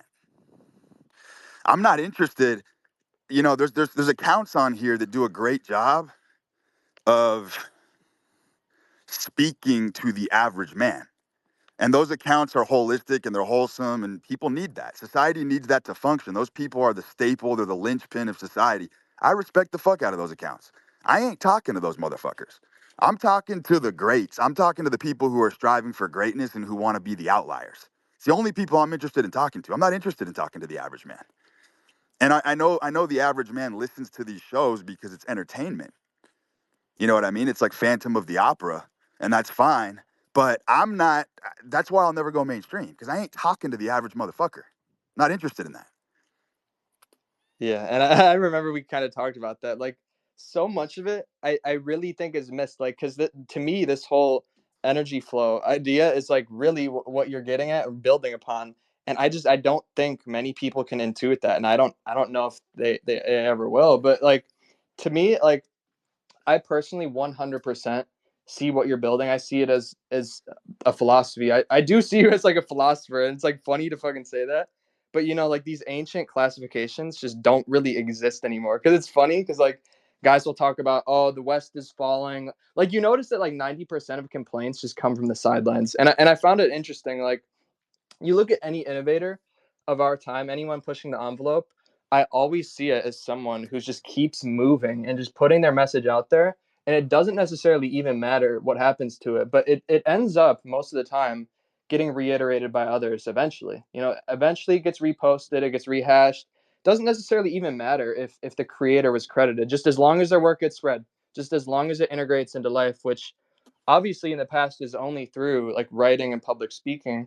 And now I see this in the form of audio and video, you know, like we're doing fucking right now. Like it's the way of the time. You know, there's so many smart guys on Twitter, but you just look at any writer or anyone on here, it's just like you won't get anywhere without video and audio. And I absolutely think that's why you're so effective, because writing and you know, just kind of this structured view of life, of sort of a scientific understanding. Like, you said something to me. You're like, we live in a post fact world, and that kind of stuck with me, because ultimately it's like this idea that the proof is just in life itself. There's no paper that can tell you, there's no data that can tell you what life is, because it's just it life outruns any static interpretation. And like, Exactly. I absolutely see why you're so effective, is because you're run and gun. Just go right now. Like, just right now, just go. And it's like, if you're overflowing with energy, a system just starts to form naturally. You know, you don't really need to think too much about how the message gets out. Like, it's just, you're not really consciously cultivating anything, or 100%. like trying to make it perfect, you know, because perfect, trying to optimize online, like I keep saying this, it's just, it literally gets in the way of innovation. Like, it's just so powerful to see the development of your entire way of interacting with the world, because it's just, you're bringing it forward yourself. And to me, there's so much in that, and I think that's just what's been completely missing, like, in our time. Yeah, it's missing. It's a post-fact world, and what I mean by that is that we live in a society now where you can't just tell facts. It's too boring. No one has the attention span. No one gives a fuck about your bullet point lists. No one gives a fuck about facts anymore. If you wanna share facts, you have to weave them into an interesting story. And there's a lot of accounts on Twitter that I see that I actually like, and I think they could pop off, but they're missing that post fact element because they're just giving you bullet point facts. And everyone's bored to tears with that bullshit. No one gives a fuck about facts anymore.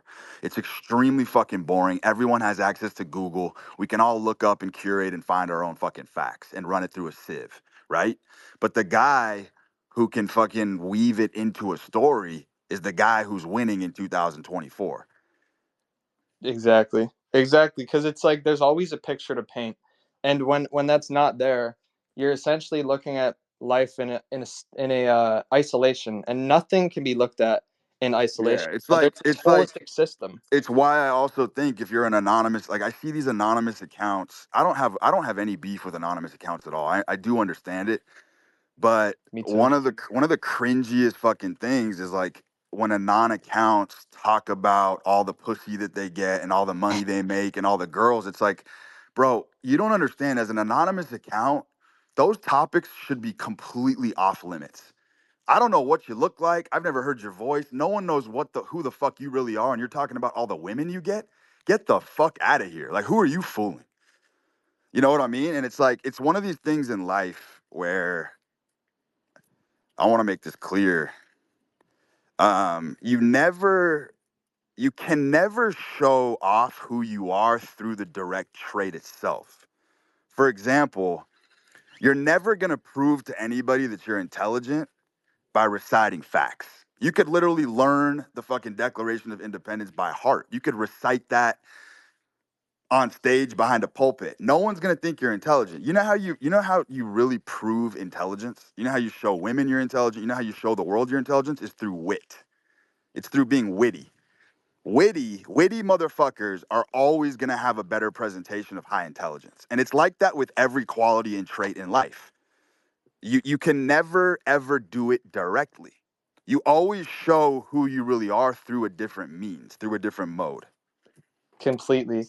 You know, I notice it's like most things in life, I think maybe even all things in life, you get by proxy. You get by proxy of there's not really a word to put it into perspective, you know, without sounding all like woo woo, but it's legitimately your energetic field is what draws things into life. Like ultimately, I think you can see it at the cellular level where you see these different electrolytes and substances going back and forth between inside and out of the cell. And that I think is what stimulates life. It's this electrical view of the universe. And it's just that to me is the thing where life is just generating and nothing is static. And it always gets back to that decentralized picture versus this, you know, this structured, centralized view. 100%. It's all oblique. Everything is oblique to the actual thing itself. It's for the same reason.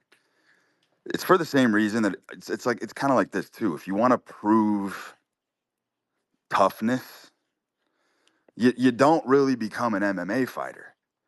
You don't become an MMA fighter. There's a reason why um, gladiators were fucking peasants.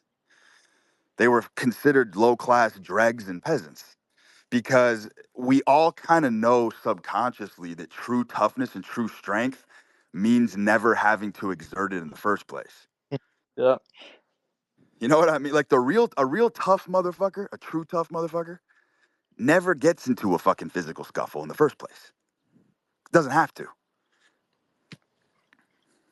I think that that's something interesting, like, because Ray had this idea that I'm still trying to piece together of like the future of our evolution is I think he said it's infantile and it's actually feminine. He said something like that, and it was interesting to me because I think his whole point was like really the consciousness is ultimately the thing that we see evolving. And that's where you see, you know, the bigger brains and whatnot, and ultimately just this higher energy state. And it was funny because I remember on a Spaces a little bit back, you were I forget what you said. Oh no, you were like you think God is a female, and a lot of people were up in arms about that. But if I understood correctly, it seems like what you were trying to say was just that God is ultimately a giving force, and there's always masculine and feminine forces in nature, and that kind of stimulates things. Like, am I getting that correct? Or 100%. That's exactly what I was saying. yeah, They went right over the midwit fucking dome piece. I'm not surprised. yeah. I'm not No, you know surprised. what? I'm not surprised whatsoever. Yeah, It was an egregious metaphor, but it drove the fucking point home. yeah. I think like I think about William Blake so much because I see so many parallels with that. Like I think I said like Blake was a Christian, but he viewed imagination as God, and he sort of like flew in the face of the Christian practices. So I wanted to talk about like listening to your nature. You said something along the lines of it doesn't matter if Christ wants if Christ himself doesn't want you to carry out the mission, you do it anyway because you have an obligation. And I think that was a misnomer. I think you actually meant like to me. I think God wants what you want truly deep down in your own spirit, and that's what I think Blake saw. And you had a quote. It was like primal desires are virtuous, not sinful. Denial of the beast within is pretend. Pretend is sin, and I think that's what encapsulates it. Since I think like our intuition and nature is the guide. To me, that's the extension of God into man. Exactly. It's kind of like what I just said the other day about these young cats on Twitter are seriously trying on masculinity as a costume. It's like a wardrobe for them. They're they're trying on these different fucking garments and seeing what fucking works.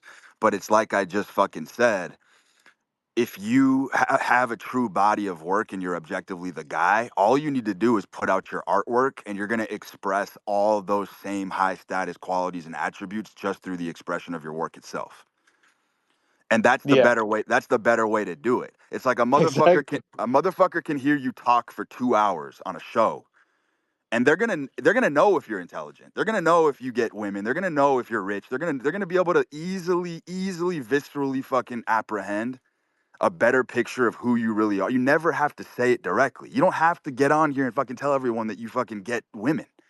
Like just start talking and dropping work, and people will know instantaneously if you're the guy or not. Yeah. But that's why these motherfuckers won't do a spaces. That's why these motherfuckers don't do voice notes. That's why they don't do videos, because they're hiding. Completely. Yeah. They know you can't fake this shit up here on the stage. That brings me into something else. I like, what do you think about the importance of self-expression in early youth, particularly either like physical endeavors like athletics or just the pursuit of natural interest in general? Like, how important do you think early development plays for, like, the older, or I mean the how your life pans out? I think it's extremely important. I think it starts at the local level. I think I think fame in general is largely unnatural. And I think that as a youngster, you need to find an arena where you can compete in, where you are notably better than everybody else.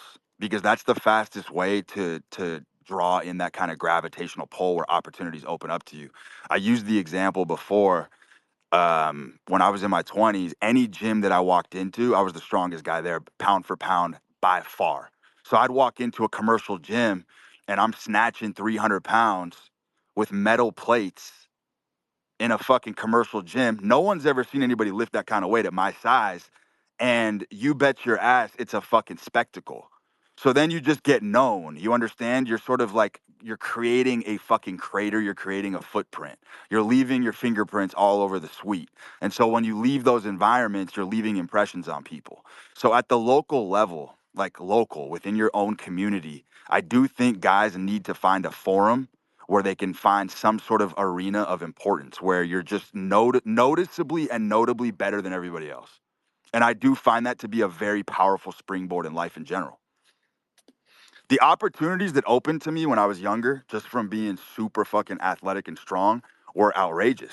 The kind of conversations that would open, motherfuckers would fucking talk to me. I'd fucking make quick friends. I'd fucking find my way into fucking high up circles just from being a fucking athlete was insane.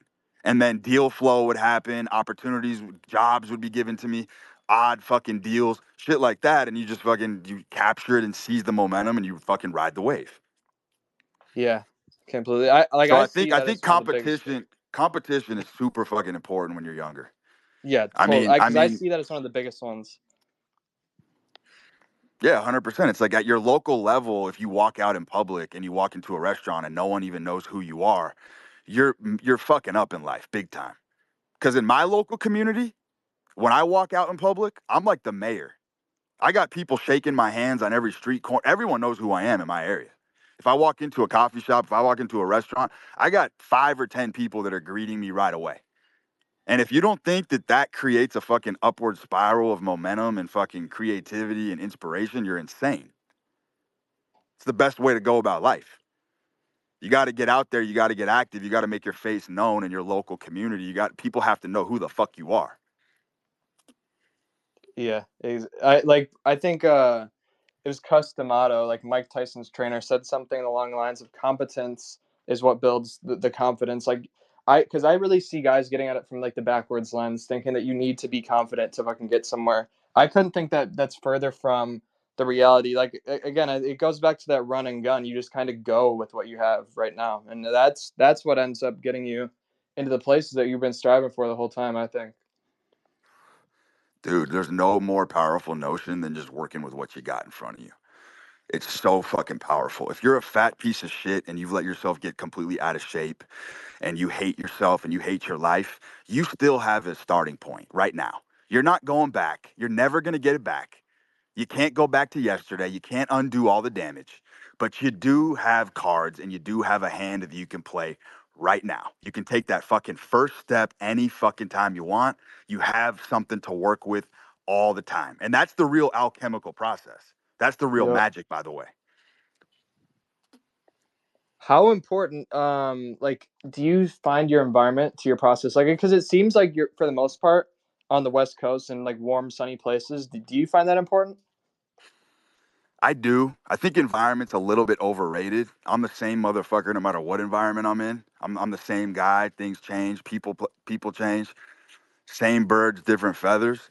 But I do think the environment thing is definitely a little bit overrated. I mean, to a degree. I've definitely curated my life to stay away from normies and riffraff and fucking scum as much as I can, and I think that's been a huge superpower. Um, You know what I'm saying? Like I don't put myself in environments where I'm ever gonna get into a fucking bar fight. Like I don't hang around stupidity. I hang around upper class people, and I think that's 100% been a huge competitive advantage. Even when I was broke and I lived in shitty areas, I would just fucking drive the extra fucking 10 minutes and go to a nice spot. And I think that's definitely so. From an environmental perspective on that, I think that's huge. But as far as like where I am, where I'm living, the container that I'm living in, I don't give a fuck if I'm sleeping on the castle steps or a futon bed. I'm Yeah. still me. I'm still me. You know what I'm saying? And I think homeless people is a lot of false advertising in a way, in the sense that I think people think if they lose everything pursuing their dreams, that you become some schizoed out fucking paranoid freak who's fucking mumbling to themselves, behind a fucking dumpster. That's not how it works as a man. As a man, you're still you. I'm always still me, no matter what happens. It just doesn't go anywhere. So it's like once you understand that, you can actually put up a lot more shots and take more risks and really go for it in life. Yeah. You know, I think like Miyamoto Musashi, if you know about him, like the Book of Five Rings really is like the idea of just this warrior spirit that you can work with any tool, and like that is the place to be, because like I think this idea that you have of just using anything and everything at your disposal, just maximizing the use of your environment no matter where you are, really just expending everything to get more back. I absolutely see this in the same lens that I see metabolism. Like it's just running through things and just understanding that Exactly. no tool is meant to be kept forever. Exactly. It's like you might not have any money, but you do have an iPhone. It's like that's something huge to work with right there. That's a transmutable thing, and it's like that's your magic carpet. Sometimes you just got to start there. But it's like you always have something huge to work with in front of you. You just got to be able to mold the clay. You got to be a creator. You got to maximize your environment and maximize the hand that you currently have, because you ain't getting yesterday back. And everybody knows this, but everyone's just wishing to get yesterday back. And it ain't coming. I hate to fucking spoil the party, but yesterday ain't coming back. All you can do is take the first step today. It's destroy the past. Yeah, you know, it's funny. It's like the iPhone is the modern sword. You know, like I know you're kind of like um really work on your phone mainly is you've said, but like to me it's like so parallel to the warrior of like, you know, just kind of working with his tool. And to me it's like just an interesting thing. Like I also was thinking like, I know you say you don't read much, but you clearly are well versed in a lot of high level ideas and understand language. So, like, do you think it's important for a guy to ever study or educate themselves early on, or do you think it just comes from experience in the arena? I do. I think reading is important. I've been gifted in many ways. Like to be very, very frank with you, I genuinely don't think I've ever finished a book cover to cover. Maybe the only one I've ever finished is The Road by Cormac McCarthy. That was a fucking good book. And it was a short read. So I think I went cover to cover on that. But I don't think I've ever read a book fully cover to cover. I skim. I said this on the last spaces. I've always assumed if I'm reading a paper, or if I'm reading an academic paper, if I'm reading a journal, if I'm reading any kind of pamphlet or any kind of literature, I go through it one time. And if I reach a resistance point where I don't have comprehension or I don't really understand what I read, I refuse to go back. Talking about burning the past, this is on a micro level. I refuse to go back and reread it again, because I just assume, I trust the systems, I trust my unconscious mind, that if I hit that resistance point, number one, I probably wasn't ready to absorb that information at this particular time. Or number two, it was just useless information, and my fucking unconscious mind is so genius that it knows that I don't that's irrelevant. So I keep moving, and the things that I read that I instantaneously comprehend, I'm like, okay, that was a fucking blurb of information that my unconscious mind needs to synthesize and digest. I don't go back. I don't go back. I don't go back and reword. I don't go back to a problem and try to crack it. I keep moving forward. And Yeah, I've always been that way. And honestly, I think that's how you resurrect true talent. that's interesting because I had this discussion with a few guys because I have just become so anti-discipline, and just intuition is discipline to me, because I think that's what really gets you the energy to move forward on something. Discipline just happens. Like that's my whole thesis of discipline, and cultivating it is really just getting in the way. But like there 100% is something to like a consistent iteration on something, and kind of cracking away at something and putting the reps in and just honing yourself in like a certain lift, or honing yourself in a certain process, or rereading something until you can crystallize the knowledge. And I was trying to put that together because like someone like Ray Pete, who took this like intuitive view of life, I think 100% when he has oriented himself towards furthering reality, you can kind of understand what can be, worked with and repeated and routinized. Because that to me, like I had a tweet like, consistent iteration is dopaminergic, like pretty much supporting drive and energy, and then repetitive routine is really, that's like the serotonergic, just mindless state. And that was something interesting to me, because I tend to go back on certain things just to really crystallize my knowledge, and I think it's kind of necessary for me too, just talking about like the higher level ideas. So I don't know, Yeah, that's to something polish it. interesting. Yeah, to polish it is I understand that completely. Yeah. But I do think it's an important concept. I've never heard anybody really discuss it, but this idea of remembering bits and pieces of things and going through life, and there's memories that you hold on to, and they're sort of confusing. They're kind of flustering because you're just like, why did I remember that one fragment of a situation? And it's because your body genuinely will hold on to only important things. Your mind does not want to store information that's not of vital use to it. And so, running with that theory, if I remember bits and pieces of a subject or a topic, I always assume whatever remnants I'm capturing is because I was basically sucking the marrow from the bone, and I was getting down to like the crux of what I needed to know in that particular instance. And Yeah. then what's interesting about that is a lot of those fragmented memories will definitely make themselves into like the mosaic and the tapestry of a larger thing in the future. But you got to keep living to kind of complete the jigsaw puzzle. You know, Totally. it's a jigsaw puzzle. Like a lot of these memories are totally fragmented, but you'll live or you'll carry out a different experience, and then you'll be like, oh fuck, that was the border piece that I was missing on the end of that puzzle. Now it makes sense. And so it's like you got to keep living to reach the epiphanies and the revelations, or they never come. And that's why people get confusion. And I think that's why people spin their wheels in the mud trying to go back and constantly fucking polish and go back to material and literature that's not readily accessible. Like I know this is true because even when I watch movies, which is a different medium, I'll have a completely different interpretation and understanding of concepts in a movie 5 years later in retrospect.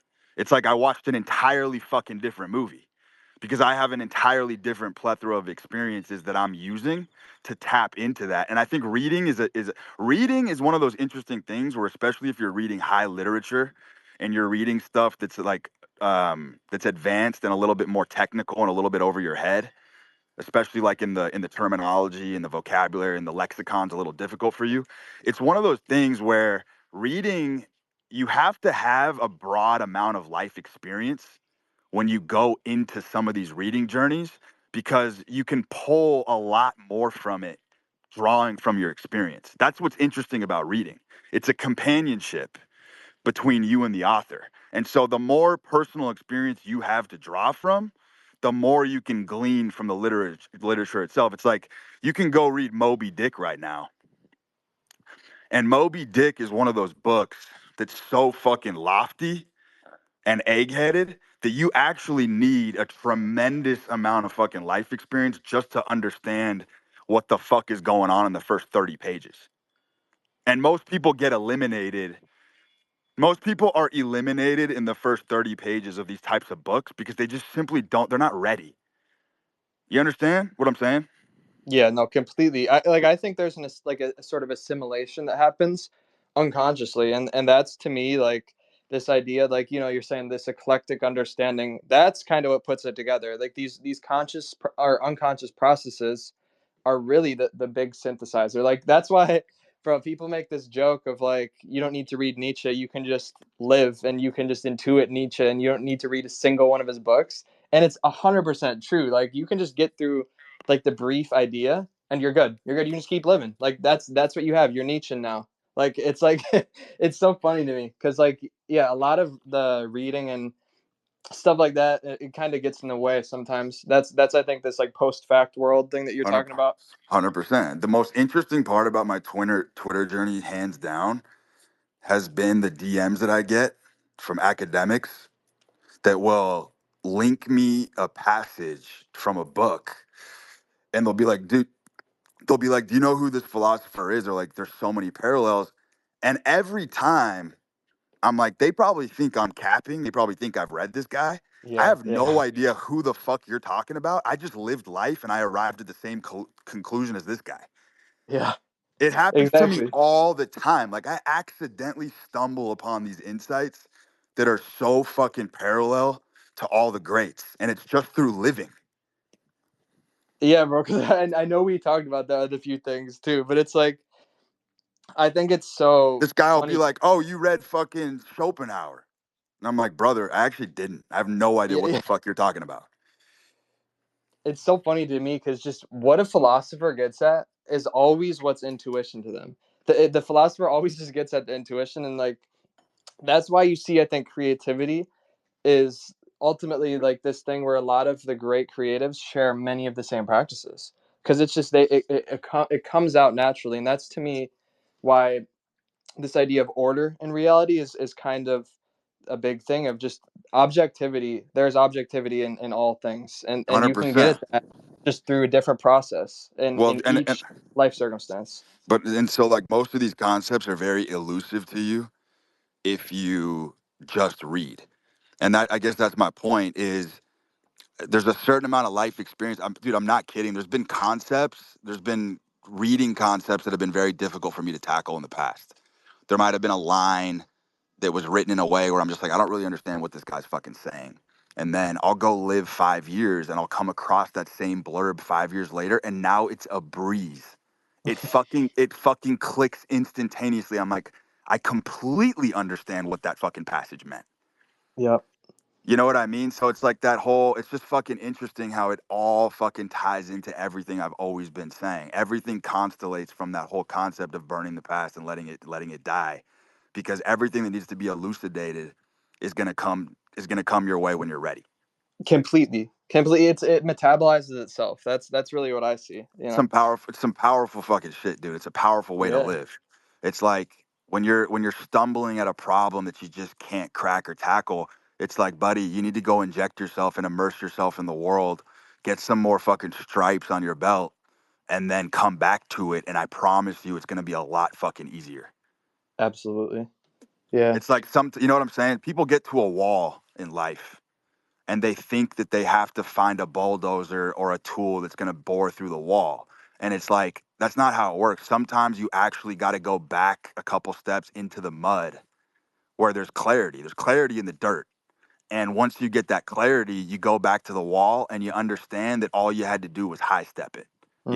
You never actually had to break through it. Mhm. Yeah. Yeah, bro. Honestly, let's see.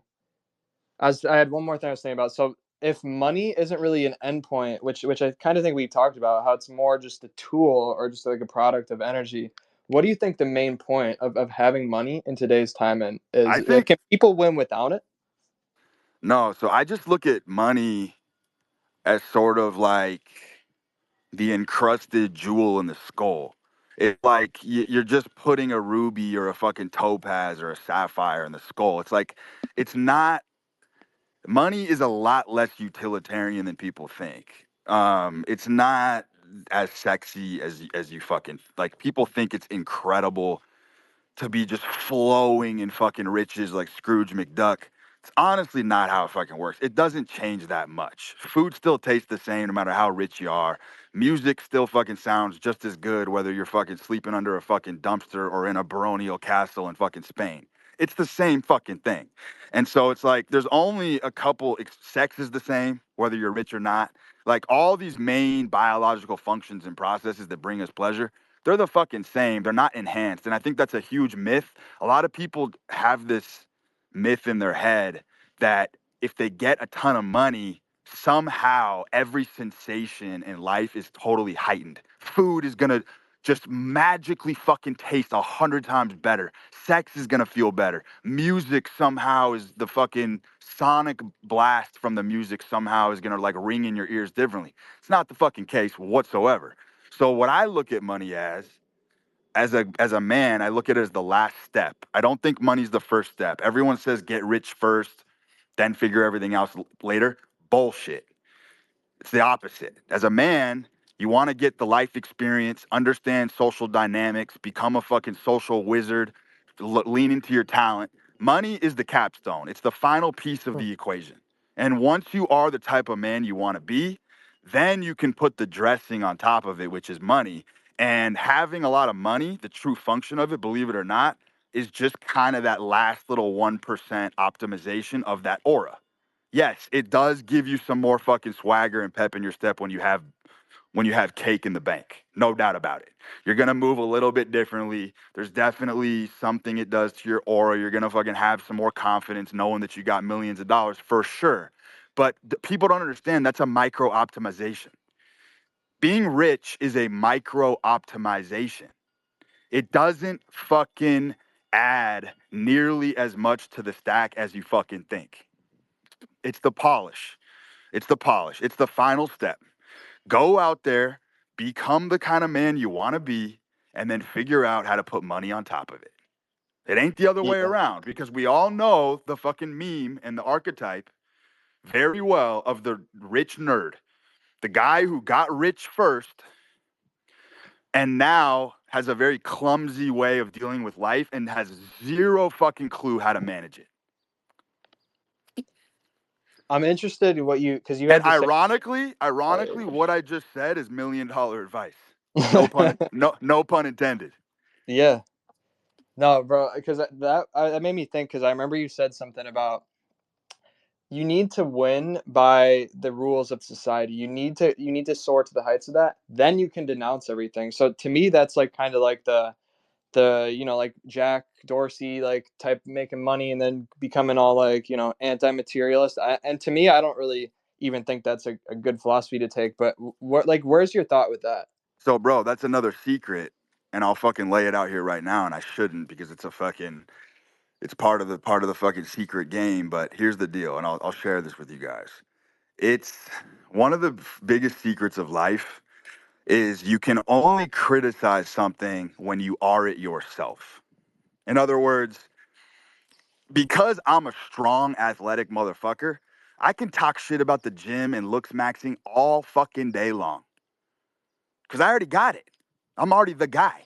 So I can fucking talk shit about this shit and it's not gonna come off. But if you're a fat motherfucker who's out of shape and you're porky and you've never had any kind of athleticism or strength, good luck marketing anti-gym takes. Good luck, buddy. Because that shit's going nowhere. And I see a lot of people doing that on Twitter. I see a lot of people who are not the thing itself. You can only criticize the thing itself if you are the thing. You know what I mean? It kind of goes back to that concept of you got to, if you want to change the world, you got to become what you hate. A lot of people don't understand that. But like, if you actually want to dismantle a philosophy or crumble a system, you have to become the thing you hate first, and then you can destroy it. Completely. Yeah, I actually was trying to put something together with this. But Because I think like I see out of shape. I see out of shape fucking dough bread motherfuckers talking shit about fitness and looks maxing. And I'm like, brother, you don't have a fucking platform or a pulpit to be talking like that. yeah. Like, go fucking become a national champion. Go get elite numbers in your field, and then we can have a conversation. Yeah, no, exactly. Like I see like the critiques of society, like I think where the psychedelic 70s psychedelic movement went wrong, like the hippies, is that they said no, we don't want any of this in society. And to me, like yeah, of course, obviously people know they obviously have valid critiques of like the modern world, but the thing is they didn't take the process of winning in the modern world. Like that's I think what you're getting. Exactly. That's what I'm getting at. You got to win first before you can start start dunking on shit. Yeah. If you don't have a alternative, there's no reason to even say anything, you know? It's 100% true. Yeah. I don't know if you That's got a anything that's a else, but that's a wicked secret of the universe. Yeah, bro. I think we'll close here. I enjoyed the yeah, I think it's conversation. good. Yeah, bro, Yeah, that was bro. great. All right, brother. Peace. Yeah, see ya.